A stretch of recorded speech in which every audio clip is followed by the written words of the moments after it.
Hello, and here we are with a quick flick through and long overdue review of the World Below RPG, which is slightly shiny in the light there, but there it is with my cup of tea. I've read about half of this and I've come back to it today. Must have ordered this about 18 months ago, maybe even 2 years ago now. I don't know where the time goes. But here we are, and I'm looking at this game with the possibility of doing a solo RPG.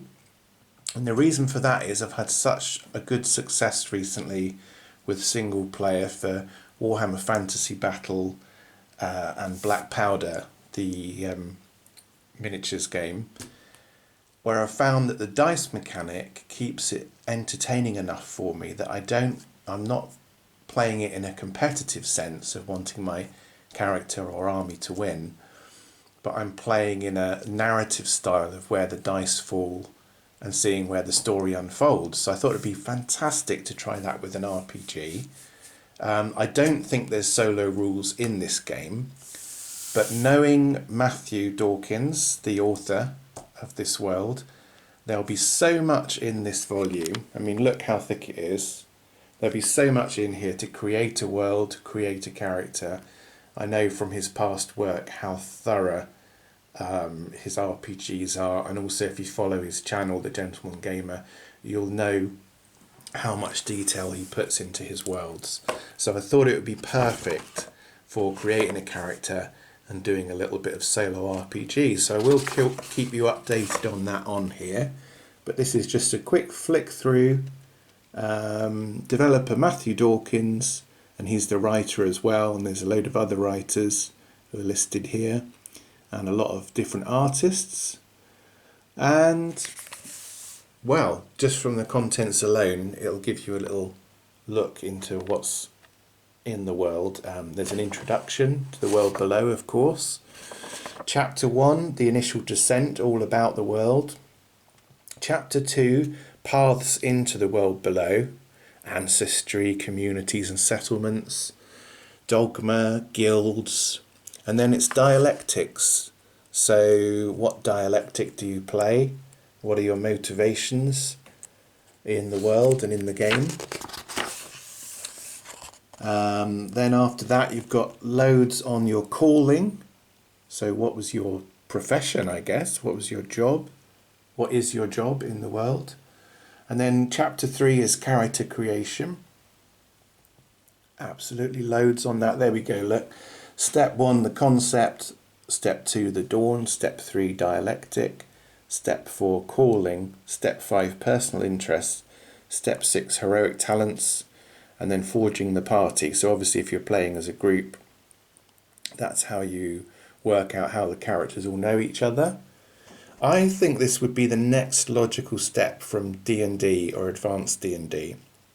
If you wanted something a bit more chunky and, I'm not saying there isn't depth in D&D, of course there is, but if you wanted a new game world to explore, which just goes into that whole extra level of detail of character creation and world building, I can tell already that this would be a great stepping stone or next play.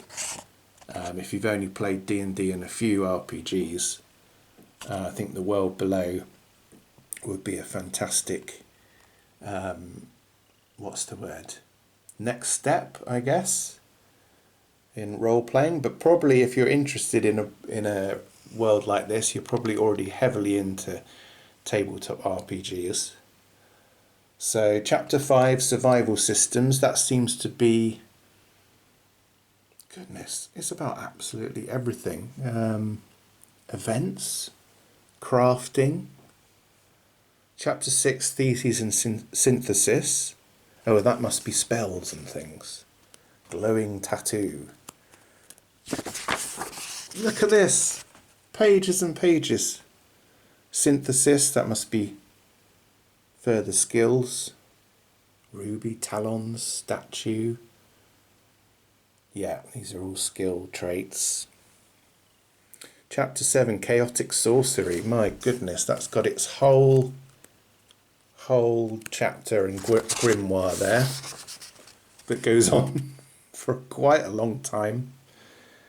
Tethering Wild Chaos, Community Chaos, Chaotic Retaliation. Chapter 8, The World Below. This is always my favourite chapter of any RPG, describing the whole world. But anyway, I'm still on the contents page. Dangers of the World Below, Story Guide Wisdom, so that's stuff for GMs. This is like a bestiary at the back. Wow. Oh no, this is all kinds of stuff. These are qualities for creatures. My goodness.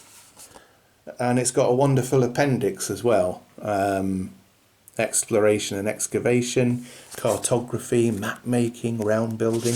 It seems to me like it's a world where you can just explore, like H.G. Wells' The Time Machines with the Morlocks, or Journey to the Centre of the Earth. And one quick thing I wanted to say, when I watch fantasy movies like Conan, I always come away thinking, oh, there should have been more of those films made, or I wonder what happened to those characters and what happens next.